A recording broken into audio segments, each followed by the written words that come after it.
नमस्कार। Prime debate में आप सभी का बहुत बहुत स्वागत है। मैं ब्रजेश मिश्रा हूं। प्राइम डिबेट में आज हम उत्तर प्रदेश के मुख्य सचिव आलोक रंजन, जो अपना कार्यकाल 2 वर्ष का अब तक पूर्ण कर चुके हैं और उत्तर प्रदेश में बहुत लंबे समय तक प्रशासनिक सेवाओं में रहे आलोक रंजन जब 2 साल का कार्यकाल पूरा कर चुके हैं, तो अब दौर है कि इनके 2 साल के कार्यकाल में उत्तर प्रदेश को क्या हासिल हुआ, क्या उपलब्धियाँ रहीं, क्या नाकामियाँ रहीं, इस पर भी चर्चा करेंगे। लेकिन महत्वपूर्ण सवाल ये है कि जिन परिस्थितियों में जावेद उस्मानी से कमान लेकर मुख्य सचिव के तौर पर आलोक रंजन को मुख्यमंत्री अखिलेश यादव ने पोस्ट किया था, अब 2 साल का वक्त हो गया है। 2 साल का वक्त मिलना हालांकि बहुत ज़्यादा किसी मुख्य सचिव के लिए नहीं होता, लेकिन फिर भी एक उत्तर प्रदेश के अगर परिप्रेक्ष्य में देखिए तो एक बड़ा टेन्योर है। और किसी भी मुख्य सचिव को अपने काम की उपलब्धियाँ बताने के लिए या फिर उसने क्या क्या योगदान किया है उत्तर प्रदेश के विकास को लेकर या दूसरे मदों में, उसके लिए पर्याप्त वक्त होता है। तो 1978 बैच के आईएएस आलोक रंजन अपने कैडर में उत्तर प्रदेश में सबसे ज़्यादा लंबे समय तक सर्विस करने वाले अधिकारी हैं। तो ऐसे में ये बात और महत्वपूर्ण हो जाती है कि उत्तर प्रदेश में इतने लंबे समय तक सेवा देने के बाद अब जब वो मुख्य सचिव हैं तो उन्होंने सूबे के विकास के लिए क्या क्या कदम उठाए। 2 साल का कार्यकाल हुआ, मुख्यमंत्री अखिलेश यादव का पूरा मैंडेट भी आलोक रंजन को हासिल है। तो ऐसे में कुछ विवाद भी खड़े हुए, लेकिन उपलब्धियां भी उनके पास बताने के लिए काफ़ी कुछ हैं। तो आज विशेष तौर पर प्राइम डिबेट में मैंने आमंत्रित किया है उत्तर प्रदेश के मुख्य सचिव आलोक रंजन को, जिनसे हम जानने की कोशिश करेंगे कि 2 साल के कार्यकाल में उनके खाते में उपलब्धियां क्या रही हैं। और आज आलोक रंजन को सुनना इसलिए भी आवश्यक है क्योंकि वो अपना 2 साल का कार्यकाल पूरा कर चुके हैं और अपने नीचे की ब्यूरोक्रेसी और अपनी जो कमांड है वो बाकी अफसरों और मातहतों के साथ किस तरह रखेंगे, ये भी एक बड़ा प्रश्न खड़ा होता है। तो आज मेरे साथ उत्तर प्रदेश के मुख्य सचिव 1978 बैच के आईएएस ऑफिसर आलोक रंजन, जो यूपी में इस वक्त सबसे सीनियर आईएएस अफसर हैं, मेरे साथ स्टूडियो में मौजूद हैं। आलोक जी, बहुत बहुत स्वागत है आपका। धन्यवाद। और पहले तो मैं आपको बधाई देना चाहता हूं कि आपका 2 साल का कार्यकाल पूरा हुआ। और ऐसे में ये बात इसलिए भी महत्वपूर्ण हो जाती है कि यूपी में जहाँ टेन्योर बहुत कम मिलते हैं किसी भी ऑफिसर को काम करने के लिए, तो आपको 2 साल का कार्यकाल पूरा हुआ, ये ज़्यादा बड़ी बधाई की बात है। बहुत बहुत धन्यवाद। कार्यक्रम शुरू करते हैं। सबसे पहले तो मैं आपसे ये जानना चाहता हूँ कि इन 2 साल में आपको क्या ऐसा लगा कि आपने बहुत उपलब्धियां हासिल की उत्तर प्रदेश ने आपके बतौर मुख्य सचिव रहते हुए, और क्या मेजर अचीवमेंट्स हैं आपके? देखिए, सबसे पहले तो मैं ये कहना चाहूँगा कि मेरे 2 वर्ष के मुख्य सचिव के कार्यकाल में मेरे को जो सबसे बड़ी सहूलियत थी वो थी कि हमारे जो माननीय मुख्यमंत्री जी, एक युवा मुख्यमंत्री जी हैं, उनकी एक मॉडर्नाइजिंग, एक आधुनिक सोच थी। और उस आधुनिक सोच थी कि इंफ्रास्ट्रक्चर से किस प्रकार प्रदेश का जो है विकास किया जाए। मेरा काम जो था, जो मैंने 2 साल में करने की पूरी कोशिश की कि जो उनका विजन है माननीय मुख्यमंत्री जी का, उसको मैं किस तरीके से ज़मीन पर उतारूँ। और उसके लिए मैंने समन्वय करके सभी अधिकारियों की टीम के साथ पूरा कोऑर्डिनेशन करके, अधिकारियों की टीम को नेतृत्व प्रदान करके ये स्थिति लाए कि पहले ये होता था कि सरकारी प्रोजेक्ट जो होते थे वो चलते रहते थे सालों तक, उसमें कॉस्ट ओवररन, टाइम ओवररन होते थे और वो पूरे नहीं होते थे। अब जो भी प्रोजेक्ट या जो भी हमने अवस्थापना का काम टेकअप किया, उसको बिल्कुल समय के अंतर्गत पूरा करने की एक शैली हमने इसमें लाई। चाहे वो लखनऊ मेट्रो हो, चाहे लखनऊ आगरा एक्सप्रेसवे हो, चाहे आईटी सिटी हो, कोई भी प्रोजेक्ट हो, उसको बिल्कुल समयबद्ध तरीके से पूरा करने का काम किया, जिससे कि विकास की गति में काफी। कैसे इन अधिकारियों को ठीक कर पाए आप, जिनकी वर्षों से आदत है काम को पेंडिंग करने की, काम को लटका देने की, तमाम और भी शिकायतें, तो इतने ऐसे लोगों को दुरुस्त करने में आपको कितने कील कांटे हटाने पड़े? नहीं, देखिए, ऐसा होता है कि जो दिक्कत होती है कभी कभी कि जब फाइल में काम होना शुरू हो जाता है खाली, और कागज़ भी काम होने लग जाता है और ज़मीन पर नहीं उतरता है, तब समस्या आती है। मैंने प्रयास यही किया कि फाइल पे काम करना नहीं, जो इंपॉर्टेंट चीज़ें निर्णय लेना है तो अभी लो। तो जिस तरीके से मैं समन्वय या मॉनिटरिंग की बैठकें करता था, तो वहीं टेबल पे बैठ के ही विभागों से निर्णय वहीं के वहीं जो है करा लिया करते थे, जिससे ये ना हो कि फाइलों के आदान प्रदान में ही महीनों का समय गुजर जा रहा है। तो उस तरीके से, और फिर फील्ड में मैंने स्वयं जाके लीडरशिप ली कि मैं स्वयं फील्ड में जाऊँ, गाँव में जाऊँ, इंस्पेक्शंस करूँ। तब मैंने इन लोगों से कहा कि आप लोग भी करिए। तो जब उन्होंने देखा कि मैं स्वयं जा रहा हूँ तो बाकी अधिकारी भी फिर जाने लगे। ये जो आपके अड़ंगेबाज तमाम प्रमुख सचिव हैं, आप तो लंबे समय तक प्रिंसिपल सेक्रेटरी भी रहे हैं कई सरकारों में, तो ये जो अड़ंगेबाजी करते हैं प्रमुख सचिव और सेक्रेटरी लोग और एचओडी लोग, इनके तौर तरीके तो आपको पता रहे होंगे, तो इनको हैंडल करना कितना आपके लिए मुश्किल रहा है? नहीं, मुश्किल नहीं रहता है। अब जानते हैं किसी का क्या, हर एक की अलग अलग स्टाइल होती है अधिकारी की। तो इतने दिनों से यूपी काडर में मैं भी रहा हूँ, तो मैं हर एक की स्टाइल से परिचित भी हूँ। और फिर मैं उसको देखते हुए ये भी रखा कि मैंने जिसकी जो बात है उसको पूरा मौका भी दिया बोलने का, उसकी बात को समझा भी। लेकिन जो पूरा गोल है हमारे शासन का, और जिस तरह हमको बढ़ना है और जिस गति से बढ़ना है, उस पर ध्यान कभी नहीं हटा और उनको भी उस तरफ मैंने गाइड किया, मोटिवेट किया और उन्होंने फिर फॉलो किया मेरी बात को। सबसे ज्यादा मुश्किल आपको किस प्रोजेक्ट में आई, और पूरे कार्यकाल में 2 साल के कार्यकाल में किस चीज को लेकर आपने अपने को उसको माना कि ये प्रोजेक्ट आपके लिए सबसे बड़ी चुनौती है और इसको करने में आपको कठिनाई भी हो रही है? देखिए, सबसे बड़ी चुनौती तो मैं समझता हूँ, जब मैंने कार्यकाल संभाला ही था तब वो ये था कि ऊर्जा सेक्टर में सुधार लाना बहुत जरूरी है, बिजली के उसमें। करेक्ट। और ये माननीय मुख्यमंत्री जी के हमारे निर्देश थे कि भाई आप लोग बिजली सेक्टर में सुधार लाइए। इसमें हम चाहते हैं कि 24 घंटे बिजली शहरों में रहे और 16 घंटे बिजली रूरल एरिया में रहे। सबसे पहले इसी लक्ष्य को बनाकर हमने काम करना शुरू किया और इसमें दिक्कतें जरूर आई क्योंकि उसमें बहुत फंड्स की आवश्यकता थी, भारी मात्रा में बजट की आवश्यकता थी, जैसे बजट में प्रावधान किया गया। जनरेशन कैपेसिटी बढ़ानी थी, ट्रांसमिशन कैपेसिटी बढ़ानी थी। ट्रांसमिशन बढ़ाने के लिए जो सबस्टेशन वगैरह लगाने होते थे उसमें जमीनें नहीं मिलती थी जिला स्तर पे, कहीं कहीं विवाद होते थे जमीनों के, लेकिन उसको जिलाधिकारियों से सीधे बात करके उन विवादों को दूर कराया। डिस्ट्रीब्यूशन कंपनीज की हालत में सुधार लाए। ये तीनों तरफ से कदम उठा के इस स्थिति में आज हम आ गए हैं कि आप देखते होंगे कि अब ये अक्टूबर 16 तक जो हमारा लक्ष्य था कि हम 24 घंटे बिजली दे सकें शहरों में और 16 घंटे रूरल एरियाज में, उस तक हम पहुंच रहे हैं। लेकिन अभी भी ऊर्जा के क्षेत्र में जो डिस्ट्रीब्यूशन नेटवर्क है आपका जी, वो उतना अपग्रेडेड नहीं है जितना कि अगर आपके पास अगर 24 घंटे बिजली भी उपलब्ध हो तो आप देने की स्थिति में नहीं है, क्योंकि आपका डिस्ट्रीब्यूशन नेटवर्क वो बहुत पुअर है। डिस्ट्रीब्यूशन नेटवर्क पर हमने पूरा ध्यान दिया है और नए नए सबस्टेशंस बने हैं, सबस्टेशंस का अपग्रेडेशन हुआ है। इसके साथ ही साथ लाइन लॉसेस को कम करने में बहुत मेहनत हमने की। जिला अधिकारी को इसमें इन्वॉल्व किया, जिलाधिकारी की अध्यक्षता में समितियां बनाई और ये कह दिया कि जहां पे लाइन लॉसेस 15% पे ले आएंगे वहां हम 20 घंटे बिजली देंगे। तो मुझे बड़ी खुशी है बताते हुए कि श्रावस्ती जैसे जिले तक ने जिलाधिकारी ने ऐसा काम करके दिखाया कि वहाँ हमको 20 घंटे बिजली देने का मजबूर किया उन्होंने अपने लाइन लॉसेस कम करके। तो इस प्रकार इसमें भी हम जानते थे कि सबसे मुश्किल एरिया है काम करने के लिए, लेकिन इसमें पूरे जिला प्रशासन को और बिजली विभाग के अधिकारियों को सबका तालमेल इसमें करा के हमने इसमें अचीवमेंट। आप यूपी को कब तक बड़े शहरों में और ग्रामीण क्षेत्रों में पर्याप्त बिजली देने की स्थिति में है? क्या आपके पास ऐसा इंफ्रास्ट्रक्चर आप निर्माण करने की स्थिति में है? जी, हमने देखिए बजट में भी इस बार 27,000 करोड़ रुपए विद्युत विभाग को दिए, माननीय मुख्यमंत्री जी ने हाईएस्ट दिया इसमें। तो इसलिए अब हम इस स्थिति में आ गए हैं कि अक्टूबर तक जो हमने एक बात थी, घोषणा थी, माननीय मुख्यमंत्री जी की घोषणा थी कि हम 22 से 24 घंटे शहरी क्षेत्रों में और 16 घंटे देहात के क्षेत्रों में बिजली देंगे। पर अभी चीफ साहब हो नहीं पा रहा है। अभी आप 16 घंटे ग्रामीण क्षेत्र में बिजली नहीं दे पा रहे हैं, 12 घंटे से अधिक शायद ही किसी गांव में बिजली मिलती नहीं। आप ये देखें कि पहले 7-8 घंटे ही बिजली मिलती थी ग्रामीण क्षेत्रों में, उस 7-8 घंटे से बढ़ाते बढ़ाते पहले हम 10 साढ़े 10 लाए। अब हमारे आराम से 12 से लेकर 14 घंटे के बीच की सप्लाई जो है वो रूरल एरिया में हो रही है और इसको बढ़ा के हम 16 घंटे पहुंचाने की बिल्कुल स्थिति में है, क्योंकि हमारा ट्रांसमिशन सिस्टम भी अपग्रेड हो गया है और डिस्ट्रीब्यूशन सिस्टम में भी हमने काम किया है और जनरेशन भी बढ़ गया और बिजली खरीद भी रहे हैं हम लोग बाहर से। अच्छा, थोड़ा इंफ्रास्ट्रक्चर पे बात कर लेते हैं। इंफ्रास्ट्रक्चर के फ्रंट पे सड़कों की हालत को लेकर बड़ी शिकायतें आती हैं कि उत्तर प्रदेश में सड़कें बड़ी खराब स्थिति में है। सड़कों पे काफी भारी हमने इसमें आपका ध्यान सिर्फ दिल्ली आगरा लखनऊ एक्सप्रेस वे पर है, बाकी सड़कों पर उतना फोकस नहीं है। आगरा एक्सप्रेस वे तो बहुत महत्वपूर्ण ही है, इतना बहुत 302 किलोमीटर का एक्सप्रेस वे बन रहा है, लेकिन इसके साथ साथ 4 लेनिंग सारे जिला मुख्यालयों की ये प्राथमिकता दी गई उच्च स्तर से हमको और हमने इसमें काम किया है। करीब 50 जिलों को हमने ऑलरेडी 4 लेनिंग रोड से जोड़ लिया है, जो कि बहुत खूबसूरत रोडें बन गई हैं। इसके साथ ही साथ अन्य मार्ग जो हैं, अदर डिस्ट्रिक्ट रोड्स जो हैं, जो मेजर डिस्ट्रिक्ट रोड्स जो हैं, उन सब पे काम हुआ है और हमने बजट दिया है और अभी भी इस समय काफ़ी तेज़ी से काम चल रहा है और मैं समझता हूँ आप देखेंगे अगर आप चलें उत्तर प्रदेश की सड़कों में तो आपको व्यापक सुधार सड़कों में नजर आएगा। दूसरा महत्वपूर्ण मसला ये है कि इंफ्रास्ट्रक्चर चूंकि उतना जिस हिसाब से पॉपुलेशन गाड़ियां बढ़ी, आप इंफ्रास्ट्रक्चर उतना बड़ा डेवलप नहीं कर पाए। यही वजह है कि यहाँ तक कि राजधानी लखनऊ के भी हर सड़कों पर जाम लगना बहुत आम बात है और आप खुद भी कई बार जाम में फंस जाते हैं।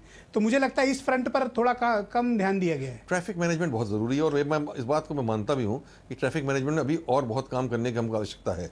हम लोगों ने अभी मिलकर पूरे 12 शहरों का एक इंटीग्रेटेड ट्रैफिक मैनेजमेंट प्लान जो है वो तैयार किया है, सभी महत्वपूर्ण 12 शहरों का, और उसको लागू करना भी शुरू कर दिया है। तो उसमें कई चीज़ें ऐसी हैं जो बिना पैसे की भी हो जाती हैं, जैसे 1 वे ट्रैफिक करना, कई चीज़ें ऐसी हैं जिसमें ट्रैफिक सिग्नल्स लगाना और काम करना, वो उसमें धनराशि लगती है, लेकिन उस सबकी व्यवस्था हमने की है और मुझे उम्मीद है कि आप देखेंगे कि सुधार पहले के मुकाबले हुआ है। आलोक जी, लखनऊ में कोई सुधार नहीं दिख रहा है।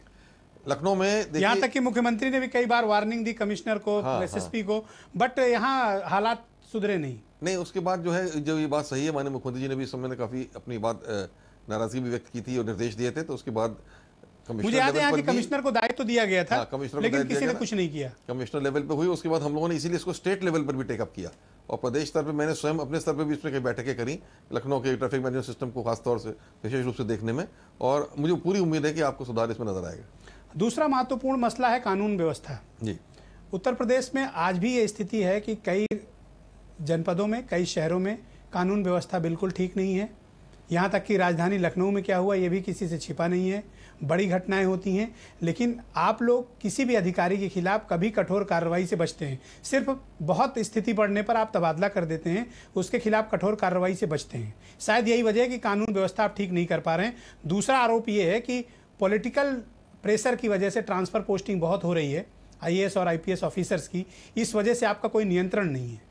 नहीं, कानून व्यवस्था बहुत ही अहम सब्जेक्ट है और इसको शासन के उच्चतम स्तर से भी सबसे ज़्यादा महत्व दिया जा रहा है। हम लोग भी इसको बहुत महत्व दे रहे हैं। उसमें सुधार लाने के लिए ये होता है ज़रूर कि कहीं कहीं घटना घट जाती है इमीडिएटली, कभी तो लगता है जैसे कानून व्यवस्था पे असर पड़ रहा है विपरीत, लेकिन आप ओवरऑल देखिए तो काफ़ी इंप्रूवमेंट जो है वो क्राइम के मामले में हुआ है। लॉ एंड ऑर्डर की भी कोई विषय, कोई इस 2 वर्ष में कोई ऐसी घटना नहीं घटी जो कि विस्फोटक हो गई हो। बिल्कुल घटना घटी लोकलाइज होके, उनको हमने बहुत जल्दी ही नियंत्रण पा लिया। और क्राइम कंट्रोल में ये ज़रूर है कहीं कहीं काम अच्छा हुआ, कहीं कहीं कम अच्छा हुआ। जहाँ कम अच्छा हुआ उन लोगों ने हटाया भी, लोगों को ट्रांसफ़र भी किया, वहाँ से हटाया, और उनकी जिम्मेदारी भी ज़रूर उसमें तय करने की हमने पूरा प्रयास किया कि जिससे इसने अच्छा काम नहीं किया है। हमें शांति व्यवस्था के बारे में यह है कि ये कंटिन्यूस प्रोसेस है। अब हम इसमें कोशिश कर रहे हैं कि इसका आधुनिकीकरण कराएं। डायल 100 जैसा महत्वपूर्ण प्रोजेक्ट आ रहा है जो सितंबर तक लागू हो जाएगा कि 20 मिनट के अंदर पुलिस को आप फोन करें 100 में आपके मौके पे पहुंच जाएगी और कार्रवाई करेगी। तो इस तरीके के आधुनिकीकरण जो हम लोग कर रहे हैं, जैसे डायल 100 है या 1090 जो महिला अपराध के बारे में जो बहुत सक्सेसफुल। लेकिन चीफ साहब, तैनाती में मेरिट को क्यों नहीं देखा जाता? नहीं, तैनाती मेरिट का योगदान मुझे लगता नहीं कि होता है, क्योंकि जिस तरह के अधिकारियों को तैनाती जिलों में दी जा रही है उनमें बहुत कम ऐसे हैं जो मेरिट वाले हैं, ज्यादातर सिफारसी लाल हैं। अधिकारी तो वही हैं जो हमारे पास पूल अवेलेबल है, लेकिन उसमें काफ़ी बहुत अच्छे भी हैं, ऐसी बात नहीं है। और प्रयास हम लोग यही करते हैं कि अच्छे से अच्छे अधिकारी को उसकी पर्सनैलिटी के हिसाब से, व्यक्तित्व के हिसाब से सेलेक्ट करके ज़िले में तैनात किया जाए, और ये पूरा कोशिश होती है। अगर ज़िले में जाने में शिकायत आ जाती है कि भाई वो नहीं अच्छा कर रहा है, असफल हो रहा है, तो उसको हम हटाने में भी फिर देर नहीं करते। आपके ऊपर राजनीतिक दबाव रहता है? नहीं, राजनीतिक दबाव की बहुत ऐसी कुछ नहीं है। लोग कहते हैं, मांग आती है, कई लोग मांग करते हैं भाई फलाने अधिकारी को हटा दें, फलाने अधिकारी को भेज दें, लेकिन जो भी बात है ये हम लोग माननीय मुख्यमंत्री जी के समक्ष रखते हैं और अपनी बात को भी रखते हैं, और उसके आधार पर भी निर्णय हो जाता है। ये कहा जा रहा है कि ये सरकार बहुत ज्यादा राजनीतिक दबाव में अधिकारियों का तबादला और तैनाती करती है। नहीं, ऐसा आप नहीं तो चूंकि सिविल सर्विस बोर्ड के प्रेसिडेंट भी हैं, तो ऐसे में सवाल आपसे बनता है, क्योंकि तबादले आप ही की दस्तखत से। नहीं, मैं ये बिल्कुल कहूँगा कि ऐसा नहीं है कि राजनीतिक दबाव में अधिक से अधिक ट्रांसफर हो रहे हैं, बल्कि हम लोग बहुत ध्यान रखते हैं इस बात का कि हम उचित अधिकारी को उचित स्थान पर ही भेजें। हो सकता है 100% कभी कभी हमको सक्सेस नहीं मिल पाती हो किसी कारण से, लेकिन जहाँ तक कोशिश होती है हम यही प्रयास करते हैं। और बाय एंड लार्ज ये है कि राजनीतिक दबाव नहीं, मेरिट को ही आधार मानते हुए हम लोग ट्रांसफर कर रहे हैं।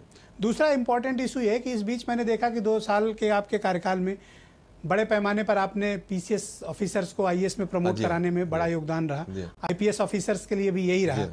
लेकिन ये जिस तरह के अधिकारी ये अपग्रेड होकर आए, क्या आपको लगता है कि उत्तर प्रदेश के विकास में या उत्तर प्रदेश की कानून व्यवस्था में ये लोग कुछ महत्वपूर्ण भूमिका निभाएंगे? क्योंकि ये एक बड़ी उपलब्धि है, हालांकि पता नहीं क्यों इसको बहुत अंडर प्ले किया है सरकार ने।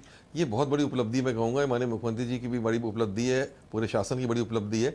इतने प्रमोशंस कभी नहीं हुए। हाँ, नहीं, मैं खुद कह रहा हूँ, लेकिन इसको इतना दबा क्यों रखा है आपने? PPS से IPS में, PFS से IFS में बड़े मात्रा में प्रमोशन हुए। तो वो इसलिए किया गया कि देखिए, प्रमोशन अगर न होने से आदमी का मनोबल गिरता है अधिकारी का। तो मैं तो ये मानता हूँ कि बहुत सरकारी सेवा में बहुत महत्वपूर्ण है कि समय से लोगों को अगर प्रमोशन मिल जाए तो उनका फिर अंदर हौसला बढ़ता है, मनोबल बढ़ता है, और वो और अधिक अच्छा काम करने के लिए तैयार हो जाते हैं। तो मैं समझता हूँ ये करने से एक पॉजिटिव ही असर है, सकारात्मक ये एक चीज़ है जिसको लेकर लोग अच्छा काम करके दिखाएंगे। लेकिन इस चीज़ को इनकैश नहीं कर पाई सरकार। आपने इतने बड़े पैमाने पर पिछले 4 सालों में प्रमोशंस हुए, जी, लेकिन सरकार उसको अपनी उपलब्धि ही नहीं मानती है। नहीं, क्या भूल गए आप लोग, या कोई और बात है इसके पीछे? ये हमारी उपलब्धि है, बिल्कुल महत्वपूर्ण उपलब्धि है, और हम इस बात को कहते हैं बिल्कुल कि ये सरकार की, वर्तमान शासन की, वर्तमान सरकार की महत्वपूर्ण उपलब्धि है। अच्छा, कुछ बुंदेलखंड पे बात कर लेते हैं जी साहब। बुंदेलखंड में अभी पानी को लेकर जिस तरह से सियासत हुई, और बुंदेलखंड आप कहते जरूर हैं कि आपकी प्रायोरिटी में है, लेकिन हालात बुंदेलखंड के बदलने में आपकी सरकार नाकाम रही है। नहीं, ऐसा नहीं है। मैं तो बल्कि आपसे ये कहना चाहूँगा कि बुंदेलखंड में जितना हमने काम किया, सूखे को लेकर किसी भी प्रदेश में इस तरीके का काम नहीं हो पाया, जो कि राष्ट्र स्तर पर भी अप्रिशिएट किया गया जब मीटिंग हुई थी। ये देखिए आपकी दिसंबर से ही हम लोग सचेत हो गए थे।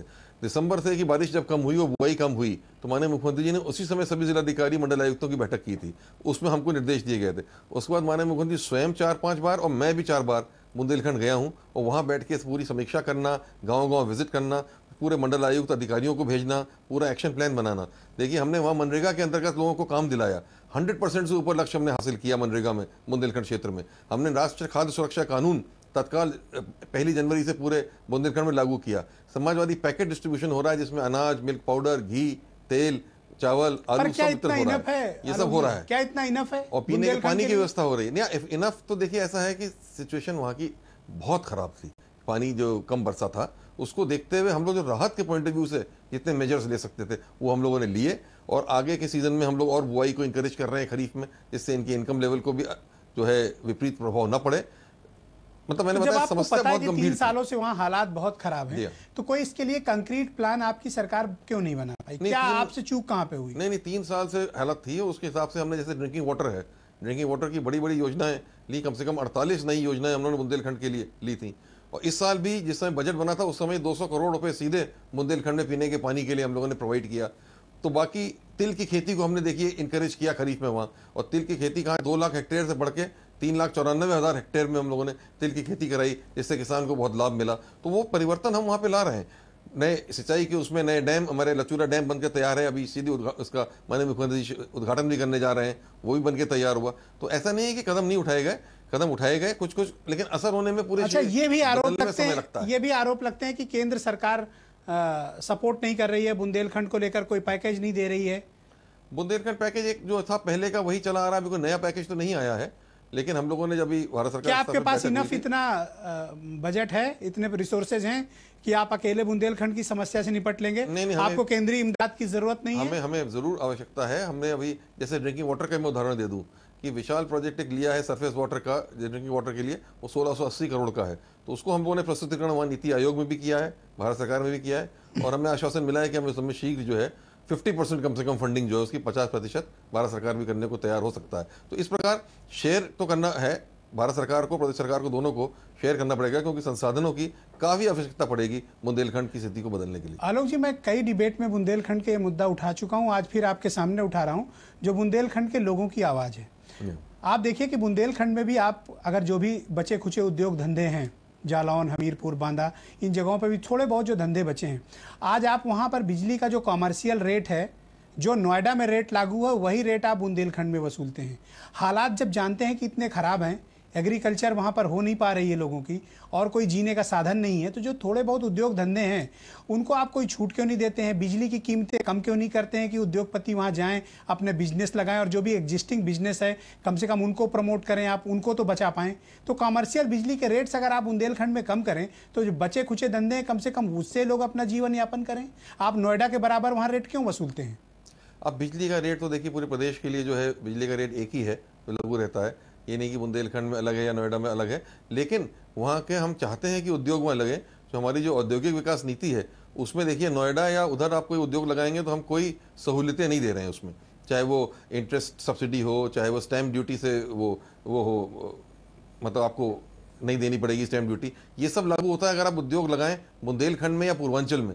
लेकिन अगर आप पश्चिम में लगाते हैं, ग्रेटर नोएडा में लगाते हैं, नोएडा में लगाते हैं, मेरठ में लगाते हैं, तो ये सब सहूलियतें नहीं दे रहे हैं। तो बुंदेलखंड में लोग अगर कुछ करना चाह रहे हैं या जो कर रहे हैं, तो एग्जिस्टिंग लोगों को आपको छूट देने में या उनको थोड़ा प्रमोट करने में क्या परेशानी है? एक अलग कोई पॉलिसी बनाइए और बिजली के रेट्स वहाँ कम करिए। बिजली के रेट के बारे में आपने सुझाव दिया, तो इसको हम विचार कर लेंगे कि उसके लिए क्या। मुझे ध्यान है 1 साल पहले कुछ उद्योगपति आपसे बुंदेलखंड के आके मिले भी थे इस विषय, लेकिन वो मैंने बताया कि बाकी नीतियों में जो भी हम सहूलियतें दे रहे हैं वो बुंदेलखंड या पूर्वांचल में जो उद्योग लगाएगा उसको वो सहूलियतें दे रहे हैं, ना कि किसी और पार्ट पर देने। जो लगे हुए हैं उन्हीं को बचा लीजिए उद्योगों को। उनको बचाने का तो पहली, और इस पर विचार करिए कि वहाँ अगर रेट कम हो सके तो लोगों को कुछ फायदा हो वहाँ पे। जरूर विचार कर लेंगे इस पर। दूसरा मुद्दा यह है कि आपने कहा कि ड्रिंकिंग वाटर के लिए आपकी सरकार ने 200 करोड़ रुपए खर्च किए। यहाँ एक पूरी ट्रेन भरकर पानी भेजा और आपने लेने से मना कर दिया, वापिस कर दिया। वो अलग मुद्दा था। असल में ट्रेन की हम लोगों ने कोई मांग तो की नहीं थी, और ट्रेन अपने आप ही उन्होंने किसी ने कह दिया कि हम भेज रहे हैं रेलवे डिपार्टमेंट से। अब बात यह है कि ट्रेन आने में एक तो ट्रेन वो इंटीरियर में नहीं जा पाती है, स्टेशन पे आके खड़ी जाती है। हमें आवश्यकता है, बुंदेलखंड का जो टोपोग्राफी ऐसी है कि दूर दूर तक गांव हैं, पहाड़ी क्षेत्रों में गांव हैं, वहाँ पानी पहुँचाने की आवश्यकता थी। इसलिए बात थी कि भाई हमें टैंकर्स की आवश्यकता है जो पानी वहाँ पहुँचाएं। अब ट्रेन खाली आके स्टेशन में खड़ी हो जाएगी, उससे हमारी नीड नहीं मीट होती थी। बाकी पानी के स्रोत की कमी नहीं थी हमारे पास, पानी के स्रोत हमारे पास अवेलेबल थे, इसलिए ये बात हम लोगों ने सामने रखी थी। तो आपको क्या लगता है बुंदेलखंड को इस बदहाली से कैसे निकाला जा सकता है, इसके क्या प्लानिंग? बुंदेलखंड में देखिए पूरा हम लोगों ने प्लान बनाया है इसके, एक तो एग्रीकल्चर के डेवलपमेंट का कि खरीफ में वहाँ बुआई नहीं होती है, लेकिन खरीफ में बुआई को हम कोशिश कर रहे हैं कि कम से कम 60 से 70% क्षेत्र में खरीफ में बुआई हो। इसके लिए विशेष हमने इनपुट सब्सिडी दलहन और तिलहन की फसलों में घोषित की है। इसके साथ ही जो है क्रॉप इंश्योरेंस की योजना को प्रॉपर तरीके से बुंदेलखंड में हम लागू कर रहे हैं। फिर पानी को जो है सही तरीके से उपयोग किया जाए, इसके लिए स्प्रिंकलर इरिगेशन, ड्रिप इरिगेशन को लागू करने का पूरा प्रयास हो रहा है। पीने के पानी के लिए सरफेस वाटर की बड़ी योजनाओं को लेके वहाँ पे सरफेस वाटर से ही पीने का पानी उपलब्ध कराने की बात है।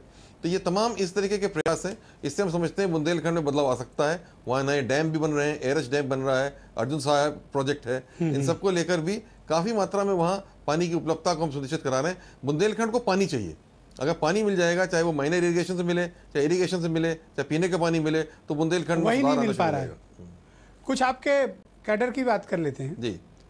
आप बड़े खुशकिस्मत हैं कि आपको एक फिक्स टेन्योर 2 साल का मिल गया, लेकिन बाकी लोग इतने खुशकिस्मत नहीं है कि उनको फिक्स टेन्योर मिले और वो भी आपकी तरफ परफॉर्म करके कुछ अपनी उपलब्धियां बता पाएं। तो अब जब आप ब्यूरोक्रेसी के हेड हैं तो ये आपका दायित्व तो बनता है कि अपने मातहतों को आप एक फिक्स टेन्योर दिलवाएं ताकि वो भी अपने काम को ठीक से बता पाएं, और जिसमें नाकामी हो रही है। नहीं, हम लोग पूरी कोशिश करते हैं कि जिसको कहाँ पोस्ट करें, खासतौर से जैसे प्रमुख सचिव स्तर पे करें या कहीं करें, तो उसको अधिक से अधिक समय दें वहाँ काम करने का। और आप देखेंगे कई प्रमुख सचिव जो हैं वो 2-2 साल से 2.5 साल से अपने अपने पद पे बरकरार हैं। तो ये है, कहीं कहीं पे बदलाव जल्दी हो जाता है, कहीं कोई बात हो जाती है, जैसे कहीं कोई ना कामयाब नहीं हो सका अधिकारी, या कहीं पे कोई रिजल्ट नहीं दे पाया, या कहीं उसकी स्वयं की इच्छा रही कि वहाँ से हटना चाहे, या वो भारत सरकार चला जा रहा है, तो उसमें फिर बदलाव आ जाता है। लेकिन हमारा प्रयास ये रहता है कि हम समय दें। आपकी बात सही है कि अगर समय मिलेगा विभाग में तो रिजल्ट देने के लिए उसको आसानी होती है। दूसरा, हम बार बार आपको अलर्ट करते हैं कि आपके जो डिस्ट्रिक्ट कलेक्टर्स हैं अधिकांश उसमें से जनता दर्शन नहीं करते हैं, 10 से 12 में नहीं रहते हैं, तहसील दिवसों में नहीं जाते हैं। जब हम खबरें चलाते हैं आपके सामने उनको एक्सपोज करते हैं, उसके बाद वो थोड़ी देर के लिए चले गए तो चले गए। जनता दर्शन को लेकर आपका जो फील्ड यूनिट्स हैं उसमें उतनी गंभीरता नहीं है और आप उनके खिलाफ कोई कठोर कार्रवाई करने से बचते हैं। देखिए, हम तो ये है कि खुद भी ये विश्वास रखते हैं कि जनता से मिलना चाहिए और उनकी समस्याओं का निदान करना चाहिए। मैं तो स्वयं ही 1 घंटा प्रतिदिन जो है वो पब्लिक से मिलता हूँ, उनकी समस्याओं को हल करता हूँ। पर जहाँ मैं ये करता हूँ, मैंने निर्देश बड़े कड़े हैं सभी अधिकारियों को, चाहे वो यहाँ पे प्रमुख सचिव हों और जिले के जिलाधिकारी, वरिष्ठ पुलिस अधीक्षक और अधिकारी हों, कि 2 घंटे जरूर पब्लिक से मिलें। हम इसकी चेक भी करते हैं, काफ़ी उनको लोगों को पुलअप भी किया गया है, उसके लिए काफ़ी उसमें सचेत भी किया गया है, स्पष्टीकरण भी मांगा गया है जहाँ जहाँ कमी आई है। और अधिकांश में देख रहा हूँ अब लोग बैठ रहे हैं, हल कर रहे हैं। कहीं कहीं से शिकायतें आती हैं, पर कहीं कहीं आप इसकी प्रॉपर मॉनिटरिंग क्यों नहीं कराते हैं कि जनता दर्शन अगर समय से होता रहे तो अधिकांश लोगों की जो छोटी मोटी दिक्कतें हैं उनका तो निदान हो सकता है। बिल्कुल यही हम लोग देखते हैं कि अगर ज़्यादा शिकायतें किसी जिले से आ रही हैं, कहीं कुछ आ रही हैं, तो हम ये मानते हैं कि वहाँ पे जो है वहाँ पे जनता दर्शन नहीं कर रहे हैं या उनकी समस्याओं का सकारात्मक हल नहीं कर रहे हैं। तो ये बात उनसे जरूर पूछी जाती है और कहा जाता है, उनको कन्फ्रंट किया जाता है कि भाई आपके जनपद से ज़्यादा शिकायतें आखिर क्यों आ रही हैं। दूसरा एक और महत्वपूर्ण मसला है कि IAS ऑफिसर्स पे इन दिनों भ्रष्टाचार के बड़े गंभीर आरोप हैं, उत्तर प्रदेश ही नहीं पूरे देश भर में। तो बड़ा लंबा समय आपने तकरीबन 38 साल नौकरी का गुजार लिया है, कितना परिवर्तन आप अपने कैडर में देख रहे हैं तब और अब में? नहीं, ठीक है, परिवर्तन तो जरूर हुआ है, परिवर्तन पूरे समाज में हो रहा है, मूल्य तो गिरे होंगे, बहुत परिवर्तन हो रहा है। लेकिन ये है कि अभी भी हमारा IAS कैडर में मैं समझता हूँ बहुत अधिकांश, या मेरे अपना मानना जरूर है कि मेजॉरिटी ऐसे अधिकारी हैं जो कि भ्रष्टाचार वगैरह में नहीं लिप्त रहते हैं और बड़े मेहनत से और लगन से काम करना चाहते हैं। कुछ कर दिखाने की उनके अंदर चाह होती है, हिम्मत होती है। हाँ, कुछ जो लोग ऐसा गड़बड़ कर रहे हैं या गलत काम कर रहे हैं तो ठीक है भाई, उनके खिलाफ तो भाई कार्रवाई होनी चाहिए, उनको होना चाहिए, इसमें मैं उनको डिफेंड नहीं दूसरा एक ट्रेंड पिछले 10 सालों में देखने को मिला है कि ऑफिसर्स की जो पॉलिटिकल कमिटमेंट्स बहुत हो गए हैं, राजनीतिक आकार तलाश लिए उन्होंने, कोई इस पार्टी के साथ है, कोई उस पार्टी के साथ, एक चिन्हित हो गया, एक वर्टिकल डिवीजन ब्यूरोक्रेसी में हो गया है। आप ऐसा महसूस करते हैं क्या? ये दुर्भाग्यपूर्ण है, काफ़ी हद तक आपकी बात जो कह रहे हैं ऐसा हो जाता है, ऐसा परसेप्शन है ऐसा, लेकिन ये बहुत दुर्भाग्यपूर्ण है। ऐसा बिल्कुल नहीं होना चाहिए। तो ब्यूरोक्रेसी को तो परफॉर्म करना है और जो भी शासन की नीतियां हैं उसको लागू करना है, सही तरीके से लागू करना है। तो अगर ये इस तरीके का पॉलिटिकल डिवीजन होने से पूरे असली नुकसान जो है वो जनता का होता है। चीफ साहब, मेरे पास वक्त कम है, मैं 1 मिनट में जानना चाहूँगा कि आपकी सबसे बड़ी उपलब्धि क्या है आपके कार्यकाल की? सबसे बड़ी मैंने कहा जैसे प्रोजेक्ट, लखनऊ मेट्रो प्रोजेक्ट है, लखनऊ आगरा एक्सप्रेसवे है, बिजली की व्यवस्था को सुधार करना है, IT सिटी है, जनेश्वर मिश्रा पार्क है, JPN सेंटर है, तमाम इसी इंफ्रास्ट्रक्चर के जो प्रोजेक्ट्स हैं इनको हमने समय से पूरा किया और इसका लाभ जो पब्लिक तक पहुंचाया। ग्रामीण क्षेत्रों में भी कामधेनु डेयरी हो, पोल्ट्री की योजना हो, अमूल की डेयरी के प्लांट लगाना, ये सब चीज़ें ऐसी उपलब्धियाँ हैं जिससे प्रदेश में एक परिवर्तन आया है, एक ट्रांसफॉर्मेशन आया है। संतुष्टि महसूस होती है जब आप पलट कर देखते हैं? जी हाँ, आपने क्या संतोष किया? है, मुझे बिल्कुल संतोष है कि विकास के उसमें गति में तेजी आई है और जैसा माननीय मुख्यमंत्री जी का विजन था उसको लागू करने में मैंने अधिकारियों की टीम को लेकर चीफ मिनिस्टर का मैंडेट आपके साथ है? जी हाँ, बिल्कुल है और उनके विजन को हमने ट्रांसलेट करने की कोशिश की है एक्शन में। बहुत बहुत धन्यवाद आपका मुख्य सचिव आलोक रंजन जी, प्राइम डिबेट में समय देने के लिए और स्टूडियो आने के लिए, और आपके अगले कार्यकाल की शुभकामनाएं ताकि आपके नेतृत्व में उत्तर प्रदेश में विकास के कुछ नए आयाम स्थापित हो सके। बहुत बहुत शुक्रिया आपका। बहुत बहुत धन्यवाद। ये थे मेरे साथ उत्तर प्रदेश के मुख्य सचिव आलोक रंजन, जो बहुत कमिटमेंट, डेडिकेशन और बड़ी कड़ी मेहनत करने वाले अधिकारी हैं। उम्मीद है कि अगले कार्यकाल में उत्तर प्रदेश में विकास के कुछ नई उपलब्धियां जरूर लिखेंगे, लेकिन आलोक रंजन के साथ ये भी बात जुड़ी हुई है कि वो कार्रवाई के मामले में थोड़ा सॉफ्ट हैं, हालांकि मातहतों के साथ रिव्यू मीटिंग में बड़े हार्ड भी रहते हैं। बहुत बहुत शुक्रिया। रात 11:30 पर इस पूरी बहस को आप दोबारा देख सकते हैं। धन्यवाद।